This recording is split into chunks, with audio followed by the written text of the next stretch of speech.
నమస్తే దోస్తులు, ఎట్లున్నారు? నేనైతే మస్తు ఉన్నా. ఈరోజు నా దిల్ మస్తు ఖుష్ ఉంది. మీరు కూడా ఈ ముచ్చటింటే అవును మా దిల్ కూడా మస్తు ఖుష్ ఉందని అంటారు. ఇంకా ముచ్చట ఏందంటే మీ అందరికి ఎరకనే కదా, ఈరోజు దేవర ట్రైలర్ రిలీజ్ అయింది.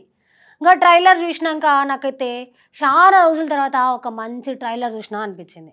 మీకేమనిపించిందో మీరు కూడా జర ట్రైలర్ గురించి కమెంట్లలో రాయుర్రి. ఇంకా మనం ఎన్టీఆర్ సార్ యాక్టింగ్ గురించి మాట్లాడుకోవాలి. అమ్మమ్మమ్మమ్మ ఏం యాక్టింగ్ అమ్మా అది! నాకైతే మీ వోళ్ళే అంటారు కదా పింపుల్స్ వస్తాయని, అదే గూస్ పింపుల్స్ గట్లా అవి వచ్చినాయి నాకైతే ట్రైలర్ చూసినాక.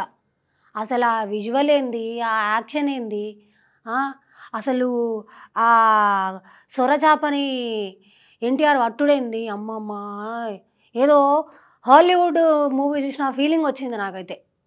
గట్లుంది. గట్లనే ఈ ట్రైలర్‌లో నాకు ఇద్దరు ఎన్టీఆర్ సార్‌లు కనిపించిర్రు. ఒకరేమో పెద్ద ఎన్టీఆర్ సారు, ఇంకోరేమో చిన్న ఎన్టీఆర్ సారు. పెద్ద ఎన్టీఆర్ సారేమో మస్తు గంభీరంగా, మస్తు పవర్‌ఫుల్‌గా గట్లున్నాడు. చిన్న ఎన్టీఆర్ సారేమో కొంచెం భయం భయంగా, కొంచెం ఏదో సుద్దపూస అంటారు కదా, గట్లున్నారు. మీకేమనిపించింది ఆ లుక్కుల గురించి? అవి కూడా మాకు జర చెప్పుర్రి.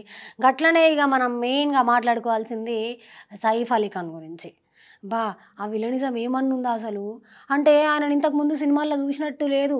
ఏదో కొత్తగా ఒక కొత్త మనిషిని చూస్తున్నట్టు అనిపించింది నాకు. ఏమన్నా యాక్టింగా, ఏమన్నా డైలాగ్ డెలివరీయా అసలు? అసలు మతి పోయింది నాకైతే. అట్లనే ఇంక మన జాన్వీ కపూర్ గురించి మాట్లాడుకోవాల. అస్సలు శ్రీదేవి మేడంని దించేసింది. ఆ యాక్టింగ్‌లో గట్లా, ఆ డైలాగ్ డెలివరీలో కావచ్చు, అసలు ఆ లంగావోణి కట్టులో ఏమన్నుందా? అసలు నాకైతే మతి పోయింది.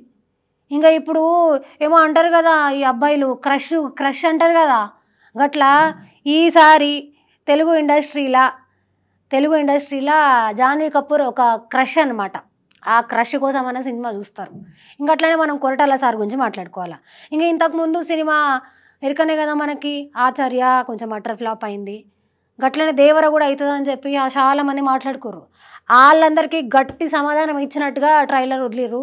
ట్రైలర్ అయితే నెక్స్ట్ రేంజ్‌లో ఉంది. మీరు కూడా చూడకపోతే జర మీరు కూడా చూడుర్రి. మీకేమనిపించిందో జర మాకు కామెంట్‌లలో పెట్టుర్రి.